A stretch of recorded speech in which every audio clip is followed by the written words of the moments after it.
دریا کی جانب سے چلنے والی ہوا نے حبس اور گھٹن کو کافی حد تک دور کر دیا تھا۔ اسٹیٹ ایجنسی کے دفتر کے عقب میں میری گاڑی موجود تھی۔ میں گاڑی میں بیٹھا اور واپسی کے سفر پر روانہ ہو گیا۔ کوٹھی سے ملنے والے کچھ شواہد میں اپنے ساتھ لے آیا تھا۔ ان میں نوادرات کے ٹکڑے بھی تھے جو ہال سے ملے تھے۔ سارے راستے میں یہی سوچتا رہا کہ اب جا کر شاہین کو کیا بتاؤں گا۔ اسے اس امر میں ذرا بھی شک نہیں تھا کہ اس کے پاپا نے صندوقوں کی حفاظت کا نہایت معقول انتظام کیا ہے، اور وہ برسوں بھی وہاں پڑے رہیں تو بھی ان کو کوئی نقصان نہیں پہنچ سکتا۔ اس نے بڑی سادگی اور نیک نیتی کے ساتھ اس دولت کے حوالے سے رفائی منصوبے بنائے تھے۔ وہ اس دولت کا ایسا استعمال کرنا چاہتی تھی کہ مستحق لوگ مدتوں تک اس سے فائدہ اٹھائیں اور اس کے پاپا کی روح تسکین پاتی رہے۔ لیکن یہاں تو کچھ بھی باقی نہیں رہا تھا، نہ دولت، نہ خلق خدا کی بھلائی کے منصوبے، اور نہ وہ غیر متزلزل اعتماد جو ایک بیٹی کو اپنے باپ کی دانائی اور ذہانت پر تھا۔ کتنا مان تھا اسے اپنے پاپا جانی پر۔ وہ ہر بات میں ان کا حوالہ دیتی تھی، ان کے علم و دانش کے قصیدے پڑھتی تھی۔ مجھے یہ حوصلہ نہیں ہوا کہ میں نواب مرحوم کے بارے میں شاہین کے تصورات کو برباد کروں۔ میں نے فیصلہ کیا کہ فی الحال میں شاہین کو دفینے کی صورتحال سے آگاہ نہیں کروں گا اور اسے بتاؤں گا کہ میں کوٹھی کے اندر نہیں جا سکا ہوں۔ میں 9 بجے کے قریب حیدرآباد پہنچا۔ چمکیلی دھوپ نکلی ہوئی تھی۔ سڑکوں پر ٹریفک کا ازدحام تھا۔ ہر شخص اپنے اپنے روزگار کی طرف دوڑا چلا جا رہا تھا۔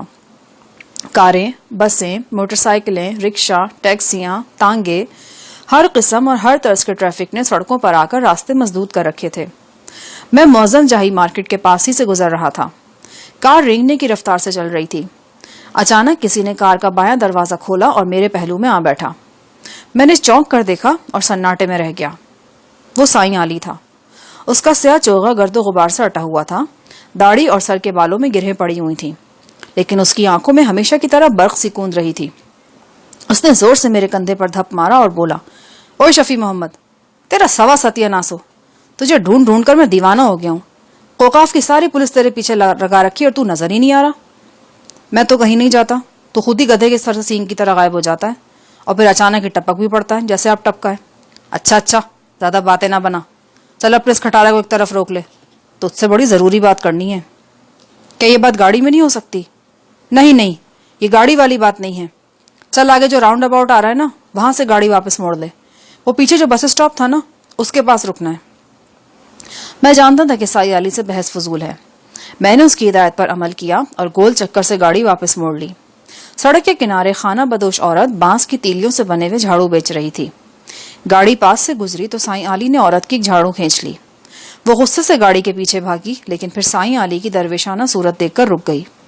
سائیں علی راہ چلتے ایسے ہی عجیب و غریب حرکتیں کرتا تھا۔ میں نے پوچھا، اس جھاڑو کا کیا کرنا ہے؟ وہ پیلے پیلے دانت نکال کر مسکرایا۔ وہاں بس اسٹاپ میں اپنی گٹھری رکھایا ہوں، اس میں گڑ ہے، تمہیں تو پتہ ہی ہے، گڑ پر مکھیاں بھن بھناتی ہیں، اب میں اس جھاڑو سے انہیں اڑاؤں گا۔ میں بھلا اس بات کے جواب میں کیا کہتا، خاموشی سے گاڑی چلاتا رہا۔ کوئی 1 فرلانگ پیچھے جا کر ایک بس اسٹاپ کے سامنے سائیں نے گاڑی رکوا لی۔ مجھے ساتھ لے کر وہ کار سے اترا اور بس اسٹاپ کی طرف بڑھا۔ یہ ایک خستہ حال بس اسٹاپ تھا۔ شاید اس روٹ پر زیادہ بسیں نہیں چلتی تھیں، صرف 5-6 سواریاں وہاں کھڑی ہوئی تھیں۔ پتھر کی بینچ پر بیٹھی ہوئی ایک چیز کو دیکھ کر میں حیران رہ گیا۔ وہ سروج تھی۔ اس موقع پر اسے صرف الو کی پٹھی کہنے کو دل چاہ رہا تھا۔ کچھ ایسا ہی واہیات لباس پہنا ہوا تھا اس نے۔ بازو کندھوں تک اور ٹانگیں گھٹنوں تک اریاں تھی اور ہر آنکھ کو دعوت نظارہ دے رہی تھی۔ جتنا لباس موجود تھا وہ بھی چیخ چیخ کر اپنی بے بسی کا اظہار کر رہا تھا۔ وہ کمبخت سرتاپا قیامت بنی اس ٹوٹے پھوٹے بس اسٹاپ پر بیٹھی تھی۔ چند نوجوان جنہیں اپنے دفتر اور کالج کی ٹائمنگز بھول چکی تھی، ندیدوں کی طرح اس کے ارد گرد منڈلا رہے تھے۔ ان کے بس میں ہوتا تو وہ آنکھوں میں اسے کھا جاتے اور ہڈی پسلی کا سرما بنا کر اپنے پاس رکھ لیتے۔ ایک ذرا دلیر قسم کا نوجوان سروج کے قریب بینچ پر بیٹھ چکا تھا اور اس کے تاثرات سے پتہ چلتا تھا کہ وہ عنقریب سروج سے اس کی تنہائیوں اور اداسیوں کا سبب پوچھنے والا ہے۔ وہ عرافہ بڑی معصوم سی صورت بنائے نگاہیں زمین میں گاڑے بیٹھی تھی۔ بس اسٹاپ کے اندر پہنچتے ہی سائیں علی نے یاہو کا نعرہ مارا اور بانسی جھاڑو پوری شدت سے اس نوجوان کی کمر پہ دے ماری جو سروج کے قریب بیٹھا تھا۔ نوجوان تڑپ کر کھڑا ہو گیا۔ اس سے پہلے کہ وہ کچھ کہتا یا کرتا، جھاڑو کی دوسری ضرب اس کے چہرے پر پڑی اور اس کا چشمہ اچھل کر دور جا گرا۔ اس کے بعد تو جیسے بس اسٹاپ کے اندر اور باہر بھونچال سا آ گیا۔ سائیں علی نے سروج کے ارد گرد کھڑے بھونڈے عاشقوں پر تابڑ توڑ جھاڑو برسائے اور انہیں تکنی کا ناچ نچا دیا۔ ایک تو سائیں علی کے غیظ و غضب، اوپر سے پاگلوں جیسا ہولیا۔ مار کھانے والے ڈر کر بھاگے اور پلٹ کر بھی نہیں دیکھا۔ ارد گرد کے لوگ مسکراتی نظروں سے یہ منظر دیکھ رہے تھے۔ اس کام سے فارغ ہو کر سائیں علی نے جھاڑو ایک طرف پھینکی اور ہاتھ جھاڑ کر مجھ سے بولا، دیکھا کیسے اڑایا ان مکھیوں کو۔ اب میری سمجھ میں آیا کہ گڑ سے اس کی مراد سروج تھی۔ وہ ایسی ہی پہلودار باتیں کرتا تھا۔ سروج مجھے بڑے ذوق و شوق سے دیکھ رہی تھی۔ میں جانتا تھا کہ مجھ سے کرنے کے لیے اس کے پاس بہت سی باتیں ہیں اور بہت سے سوال ہیں، لیکن فی الحال وہ خاموش رہنے پر مجبور تھی، کیونکہ اس کے پیر و مرشد عزت مآب قبلہ سائیں علی صاحب موقع پر موجود تھے۔ سائیں علی کے چہرے پر عجیب سی چمک نظر آ رہی تھی اور یوں لگتا تھا کہ کسی اندرونی جوش کی وجہ سے اس کی آنکھیں دمک رہی ہیں۔ بس اسٹاپ کی اس مختصر سی چھت کے نیچے اب ہمارے سوا اور کوئی نہیں تھا۔ سائیں علی مجھے لے کر بس اسٹاپ کے ایک نیم تاریک گوشے میں بیٹھ گیا۔ اس کے دوسرے پہلو میں فتنہ ساما سروج بیٹھی تھی۔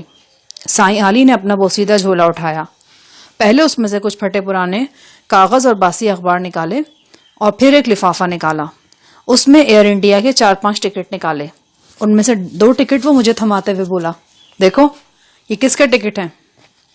میں یہ دیکھ کر حیران ہوا کہ یہ میرا اور صفدر کا ٹکٹ ہے۔ ان پر ہمارے وہی فرضی نام لکھے تھے جن ناموں سے ہم یہاں رہ رہے تھے، یعنی میرا نام محمد اسلم اور صفدر کا نام انیس احمد۔ یہ ٹکٹ حیدرآباد سے مدراس تک کے تھے۔ یہ کیا ہے؟ یہ پوچھو کہ کیا نہیں ہے؟ وہ سب کچھ تمہیں ملنے والا ہے جس کے تم اور سروج حقدار ہو، اور وہ سب کچھ تمہیں دریائے کارنجہ کے کنارے نہیں ملے گا، کہیں اور سے ملے گا۔ کافی آگے جانا پڑے گا تمہیں۔ ارے تم تو گھبرا ہی گئے۔ بھائی میں تمہارے ساتھ ہوں اور میرے سارے جنات بھی، ہم لے کے جائیں گے تمہیں۔ ہا ہا ہا، بھائی مزہ آ جائے گا۔ سفر، خطرات، دھینگا مشتی، ایڈونچر، بس اب تم چلنے کی تیاری کرو۔ 1 منٹ کی بھی دیر نہیں لگانی، بلکہ میرا تو خیال ہے کہ تم واپس ہی نہ جاؤ۔ اپنے یار کو بھی فون کر کے یہیں بلوا لو، گاڑی تمہارے پاس پہلے سے ہے۔ شام تک ادھر ادھر گھومیں گے، کچھ ضروری شاپنگ کرنی ہے وہ بھی کر لیں گے۔ رات کا کھانا تاج محل ہوٹل میں کھائیں گے۔ 10 بجے ہماری فلائٹ ہے۔ تجربات نے مجھے سکھا دیا تھا کہ میں سائیں علی کی بے معنی باتوں کو بے معنی نہ سمجھا کروں۔ بظاہر تو وہ الٹی سیدھی ہانک رہا تھا، مگر اس کا جوش و خروش اور سنجیدہ پن کہہ دے رہا تھا کہ دال میں کچھ کالا ہے۔ پھر وہ ٹکٹ بھی لیے بیٹھا تھا۔ اس نے صرف 2 ٹکٹ مجھے دکھائے تھے۔ یقینی بات تھی کہ باقی ٹکٹوں میں سروج کا ٹکٹ بھی شامل ہوگا۔ میں نے سروج کی طرف دیکھا۔ وہ سائیں علی کے منصوبے سے پوری طرح متفق نظر آ رہی تھی، بلکہ سائیں ہی کی طرح پرجوش بھی تھی۔ کہنے لگی، اگر آپ نہیں جانا چاہتے تو مجھے اپنے دوست کا فون نمبر دے دیجئے، میں نے یہاں سے رنگ کر کے بلا لیتی ہوں۔ ہاں ہاں دے دو اس کو فون نمبر، یہ خود ہی رنگ کرتی ہے، سائیں علی نے کہا۔ بھائی آپ لوگوں کی باتیں میری سمجھ میں نہیں آ رہی۔ میں اتنی جلدی میں کوئی فیصلہ کیسے کر سکتا ہوں؟ اور اگر میں تمہارے ساتھ جانا چاہوں بھی تو میں اتنی آسانی سے نہیں جا سکتا۔ شاید تمہیں معلوم ہو کہ ماسی عائشہ کا بیٹا بخشو ہماری تحویل میں تھا۔ 2-3 روز سے وہ مل نہیں رہا ہے۔ کچھ معلوم نہیں کہ وہ کہاں گیا، اس کو ڈھونڈنا ہے۔ پھر شاہین بھی ہے، وہ شدید زخمی ہو کر اسپتال میں پڑی ہوئی ہے، کچھ پتہ نہیں کہ وہ بچتی بھی ہے یا نہیں۔ اس کے علاوہ بھی بھائی تم یہ سب باتیں چھوڑ دو نا، یہ سارے مسئلے حل ہو جائیں گے۔ تم بس جانے کی تیاری کرو۔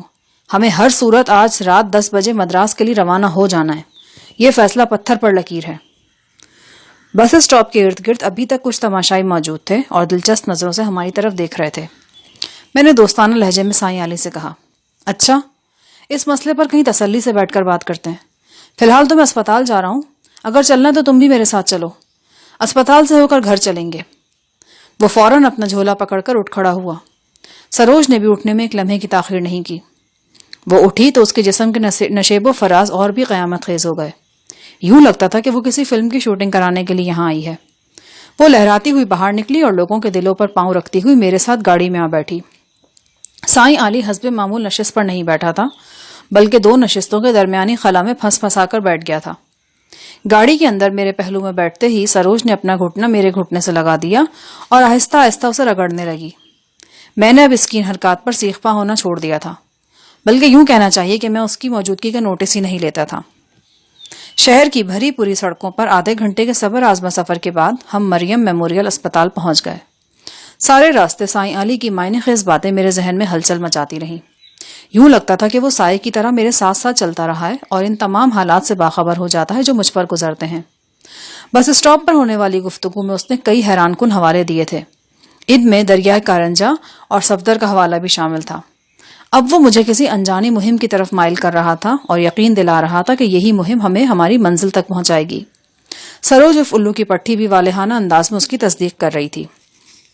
گاڑی اسپتال کی پارکنگ میں روک کر میں شاہین کو دیکھنے کے لیے چل دیا. سائیں علی اور سروج وہیں گاڑی میں بیٹھے رہے. میں ذہن میں وہ الفاظ ترتیب دیتا جا رہا تھا جو میں نے دفینے اور نوادرات وغیرہ کے بارے میں شاہین سے کہنے تھے. میں نہیں چاہتا تھا کہ اس حالت میں شاہین کے احساسات کو ذرا سی بھی ٹھیس پہنچے. کوریڈور میں سے گزر کر جب میں آئی سی یو کے سامنے آیا تو مجھے کچھ عجیب سا محسوس ہوا. یوں لگا جیسے کوئی میرے عین پیچھے موجود ہے. اس سے پہلے کہ میں پلٹتا کسی نے عقب سے مجھے بازوؤں میں جکڑ دیا. وہ صفدر تھا اور زارو قطار رو رہا تھا. اس کے بولنے سے پہلے ہی میں سمجھ گیا کہ شاہین ہمیں ہمیشہ کے لیے چھوڑ کر جا چکی ہے. میری آنکھوں کے سامنے ایک سرخ دھند سی پھیلتی چلی گئی. میں نے مڑ کر صفدر کی طرف دیکھا. اس کی آنکھیں آنسوؤں سے لبریز تھیں. نواب زادی صاحبہ ہم سے روٹ گئی ہیں، اس نے دل دوز لہجے میں کہا. میری نگاہ انتہائی نگہداشت کے وارڈ کے اندر گئی. شاہین کے بستر کے گرد پردہ تان دیا گیا تھا. ایک ڈاکٹر اور 2 نرسیں بستر کے قریب موجود تھیں. ایک ڈاکٹر رجسٹر پر اندراجات کرنے میں مصروف تھا. میں شاہین کے بستر کی طرف بڑھا لیکن 2 قدم چل کر رک گیا. مجھے ہمت نہیں ہوئی کہ میں اس کا مردہ چہرہ دیکھ سکوں. مجھے کچھ خبر نہیں تھی میں کب اسپتال سے باہر نکلا، کب میرے قدم سڑک پر مجھے لے آئے. میں تیز دھوپ میں چلتا رہا. جسم کے ہر مسام سے پسینہ ابل رہا تھا. مجھے لگ رہا تھا کہ سینے میں کسی نے دل کی جگہ بڑا سا انگارہ رکھ دیا ہے. اس انگارے کی حدت سے میری آنکھیں جل اٹھی تھیں. میرے ارد گرد زندگی حرکت میں تھی. ٹریفک کا شور، گاڑیوں کے ہارن، سائلنسروں کا دھواں، لوگوں کی آوازیں. کچھ بھی تو مجھ پر اثر انداز نہیں ہو رہا تھا. میں اس ہجوم میں یکسر اکیلا تھا. شاہین کی باتوں کی بازگشت میرے کانوں میں تھی. ایک آواز میری سماعت میں گونجی. مجھے ایسا کیوں لگتا ہے شاہ جہان، تم میرے پاس ہوتے ہوئے بھی بہت دور ہوتے ہو، ہزاروں لاکھوں میل کے فاصلے پر. پھر ایک اور آواز نے میری سماعت کو مجروح کیا. مجھ سے شادی کر لو شاہ جہان، میں ہمیشہ تمہارے ساتھ رہنا چاہتی ہوں. پھر میں نے دیکھا وہ گلاب کی کلیاں لیے میرے سامنے کھڑی ہے. دیکھو شاہ جہان کیا لائی ہوں تمہارے لیے میں. پھر اس کی کھنکتی ہنسی میرے کانوں میں گونجنے لگی، ابلتے چشمے جیسی صاف شفاف اور مترنم ہنسی. شاہین سے وابستہ ایک ایک آواز، ایک ایک منظر میرے ذہن میں آ رہا تھا اور میں بے سمت چلا جا رہا تھا. میں اس اسپتال سے دور چلا جانا چاہتا تھا جس کے ایک منحوس کمرے میں شاہین کا بے جان جسم پڑا تھا. میں لوگوں کے ہجوم میں گم ہو جانا چاہتا تھا. ہاں، میں گم ہو جانا چاہتا تھا، اس امید پر کہ شاید انہی لوگوں میں کہیں شاہین کا قاتل مجھ سے ٹکرا جائے یا میں اس سے ٹکرا جاؤں، اور وہ سفاک درندہ انہی گلی کوچوں میں کہیں موجود تھا. اسی ماتمی فضا میں وہ کہیں سانس لے رہا تھا. میں نے فیصلہ کر لیا کہ واپس نہیں پلٹوں گا، اور اگر پلٹوں گا تو اس وقت جب عیسیٰ جان میرے ہاتھوں ذبح ہو چکا ہوگا. چلتے چلتے میں ایک پارک پہ پہنچ گیا. ایک مصنوعی آبشار کے سامنے بہت پتھریلی بینچ پڑی تھی. میں اس بینچ پر بیٹھ گیا. میری جیب میں وہ لفافہ ابھی تک موجود تھا جو چند ہفتے پہلے شاہین نے میرے نام لکھا تھا.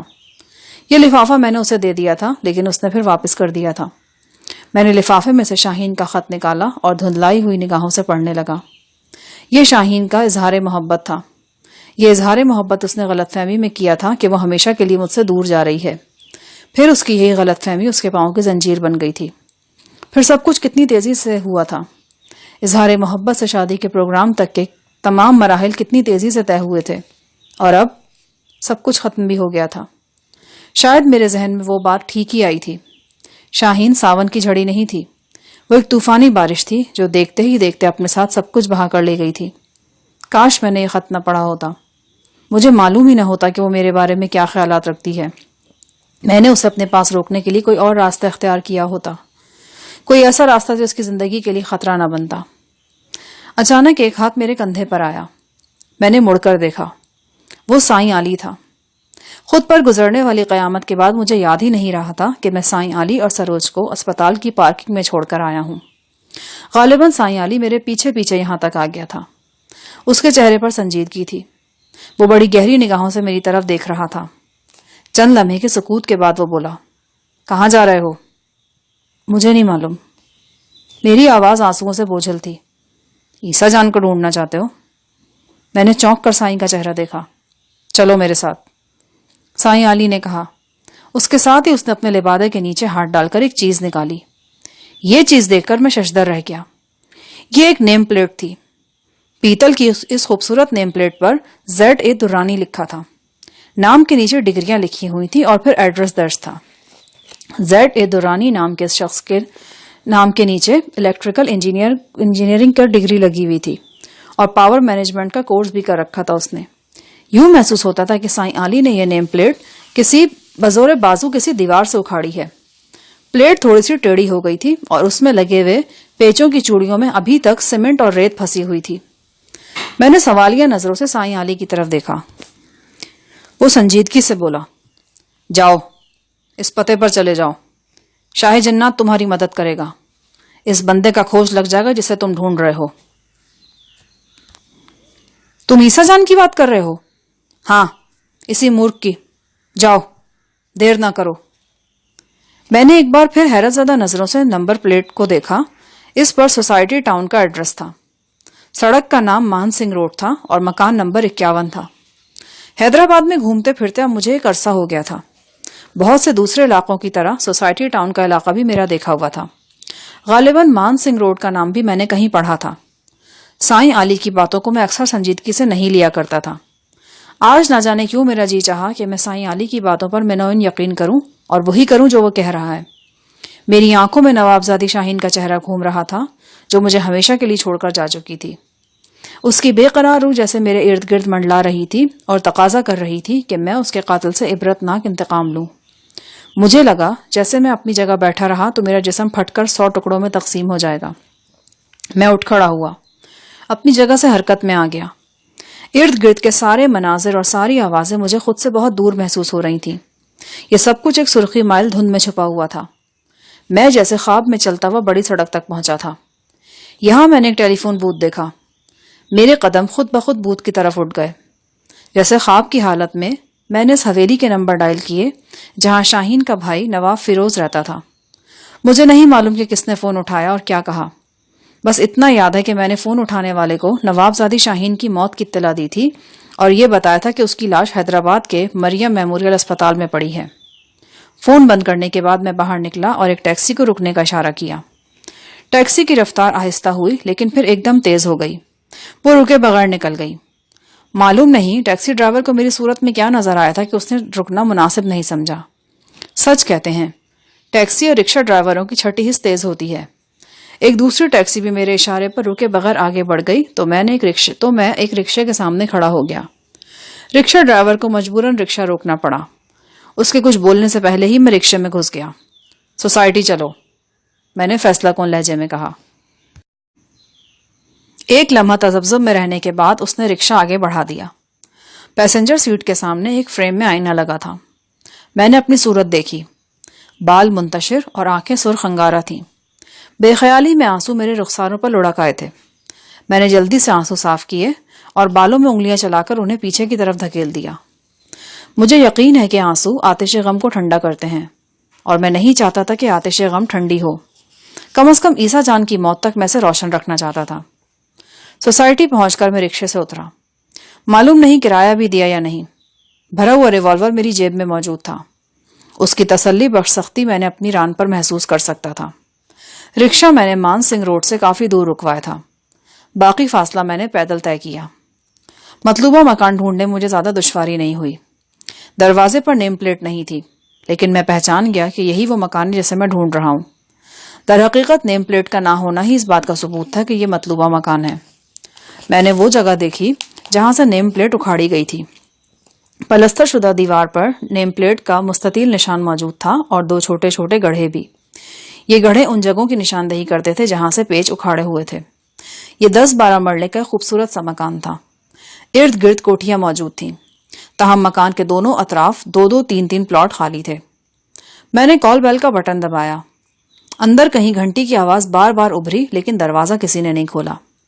اچانک مجھے اندازہ ہوا کہ دروازہ مقفل ہے. دروازے میں ہضمی قفل موجود تھا اور یقینی بات تھی کہ دروازے کو لاک کر دیا گیا ہے.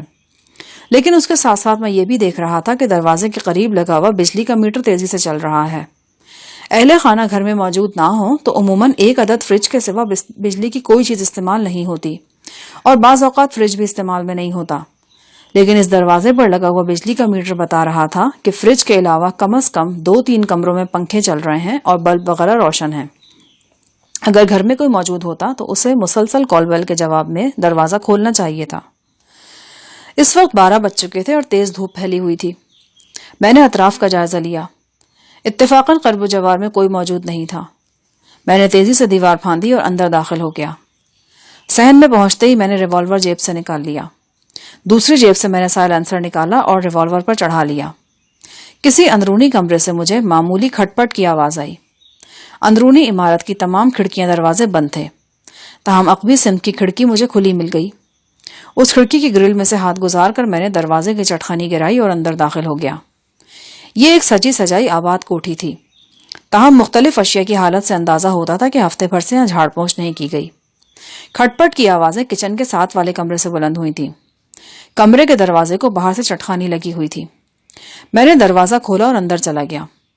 اندر کا منظر میرے لیے حیران کن تھا۔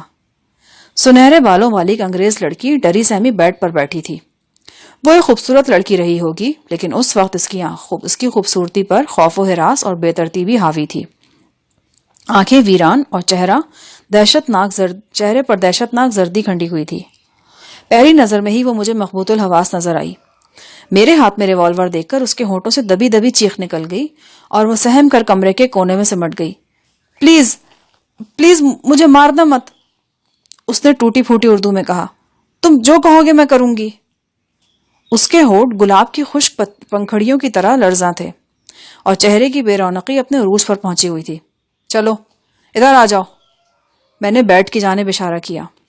میرا مطلب تھا کہ وہ کمرے کے نیم تاریک گوشے سے نکل کر بیڈ پر بیٹھ جائے، لیکن میری حیرت کی انتہا نہ رہی جب وہ بیڈ پر لیٹ گئی اور دردناک انداز میں آنکھیں بند کر لیں۔ میرے دل میں تیر سا لگا۔ نہ جانے اس لڑکی کے ساتھ اس مقفل مکان میں کیسا سلوک ہوا ہوگا۔ اس کے اعصاب تباہ ہو گئے تھے اور وہ باولی سی نظر آ رہی تھی۔ انسانی تزلیل کا یہ تماشا میرے لیے بے حد کربناک تھا۔ میں اس لڑکی کو نہیں جانتا تھا، اس کی قوم، اس کی نسل کو نہیں جانتا تھا۔ مجھے یہ بھی معلوم نہیں تھا کہ وہ یہاں کیوں اور کیسے موجود ہے، لیکن نہ جانے کیوں مجھے لگا کہ یہ میری اپنی ہے۔ انسانیت کے رشتے سے یہ میری قریبی عزیز اور محترم ہے۔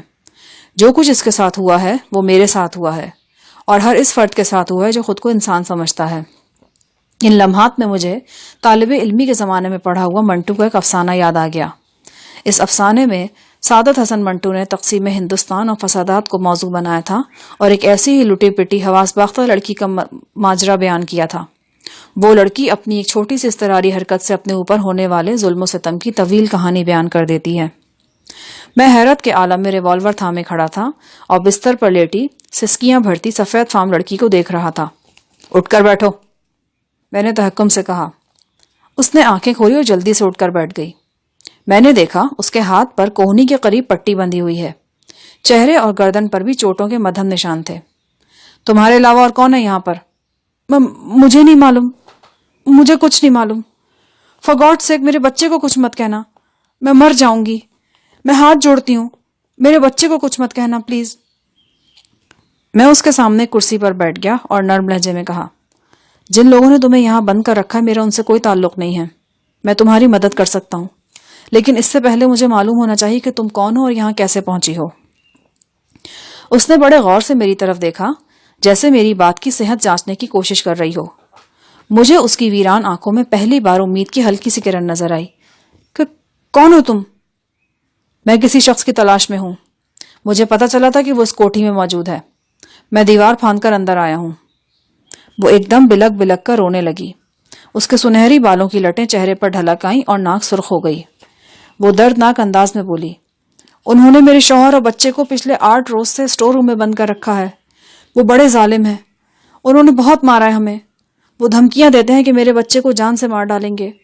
بہت برا سلوک کر رہے ہیں وہ ہم سے، بہت ہی برا سلوک۔ تمہارے شوہر کا نام زرڈ درانی ہے؟ وہ اس بات میں سر ہلانے لگی۔ پچھلے 8 روز میں اڑوس پڑوس والوں نے تمہاری خبر نہیں لی؟ یہ ہماری بدقسمتی ہے۔ جس روز ہمارے گھر پر واردات ہوئی ہم 2 ہفتے کے لیے ناگپور جا رہے تھے۔ پڑوسیوں کو یہی پتا تھا کہ اللہ صبح ہمیں یہاں سے نکل جانا ہے۔ اخبار فروش، دودھ فروش اور دھوبی وغیرہ سب کو بتا دیا گیا تھا۔ صبح 4 بجے ہمیں اپنے گھر سے روانہ ہونا تھا اور 3 بجے یہ 2 ڈاکو آ دھمکے۔ اچانک لڑکی سہم کر خاموش ہو گئی. وہ چھت کی طرف دیکھنے لگی. میں نے غور سے سنا. قدموں کی مدھم چاپ مجھے بھی سنائی دی. کوئی شخص سخت تلے والی بھاری بھرکم جوتی پہنے بالائی منزل پر چل رہا تھا. لڑکی خوفزدہ آواز میں بولی, وہ آ رہا ہے, تم چھپ جاؤ کہیں, وہ بہت خطرناک ہے.